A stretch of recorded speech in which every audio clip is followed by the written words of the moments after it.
રાજકોટના જ ગોંડલમાં ભેળસેળયુક્ત મસાલાનો જથ્થો ઝડપાયો। ગુંદાળા ગામની સીમમાં મહાદેવ ઇન્ડસ્ટ્રીઝમાં દરોડા પાડી 41,91,000થી વધુનો મુદ્દામાલ સીઝ કરાયો। મરચું, ધાણા જીરું અને હળદરનો જથ્થો સીઝ કરવામાં આવ્યો। ભૂસુ, મકાઈનો લોટ, પામોલીનની ભેળસેળ કરાતી હતી। મિતુલ ઉર્ફે મનીષ બાલધા સામે કાર્યવાહી। મસાલામાં કલરનો પણ ઉપયોગ કરતા હોવાનો ખુલાસો થયો છે। આ વિશે વધુ માહિતી આપવા આપણી સાથે જોડાયેલા છે અમારા સંવાદદાતા ફોન લાઈન પર। કઈ રીતે આ મસાલામાં ભેળસેળનો પર્દાફાશ થયો છે, કેટલા સમયથી આ ભેળસેળ થતી હતી અને કેટલા લોકો આ કૌભાંડમાં જોડાયેલા છે?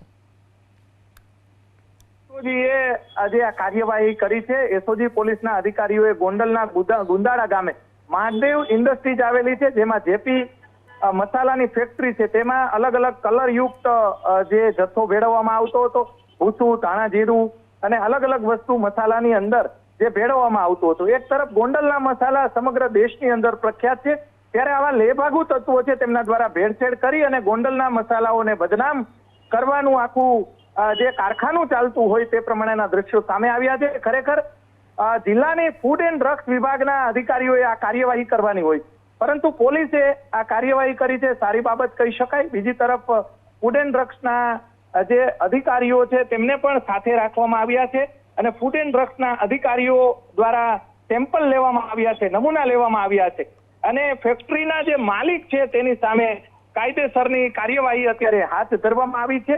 તમામ નમૂનાઓ લઈ અને જે કોઈ લોકોના આરોગ્ય સાથે હાનિકારક જે વસ્તુઓ છે તે મસાલા સહિતની વસ્તુઓ છે તે પકડી પાડવામાં આવી છે। જી, આભાર આપનો તમામ માહિતી બદલ। તો પહેલા વરિયાળીમાં ભેળસેળ સામે આવી હતી મહેસાણામાંથી અને હવે ગોંડલમાંથી મસાલામાં ભેળસેળ સામે આવી છે। મતલબ કે હવે ખાદ્ય જે ચીજવસ્તુઓ હોટલોમાં તૈયાર ખોરાક તો બરાબર છે, પણ ખોરાક તૈયાર કરવા માટે જે મસાલા વાપરવામાં આવે છે, જે સાધન સામગ્રી રસોડાની કાચી સામગ્રી કહી શકાય, એમાં પણ ભેળસેળ થતી સામે આવી। મહેસાણામાં પણ વરિયાળીમાં અલગ અલગ ભૂસાની સાથે કેમિકલ વાપરવામાં આવતું હોય તેવી વરિયાળી વેચાતી હોવાની વસ્તુ સામે આવી હતી। અને હવે ગોંડલમાં જ્યાં ધાણા જીરું, મરચું, હળદર જે રસોડાના બેઝિક મસાલા કહેવામાં આવે છે, શાકદાળ માટે વપરાતા પ્રાથમિક જરૂરિયાતના મસાલાઓ કહેવામાં આવે છે, એમાં પણ ભૂસા, પામોલીન તેલ સહિતની ભેળસેળ કરવામાં આવતી હોવાનો પર્દાફાશ થયો છે।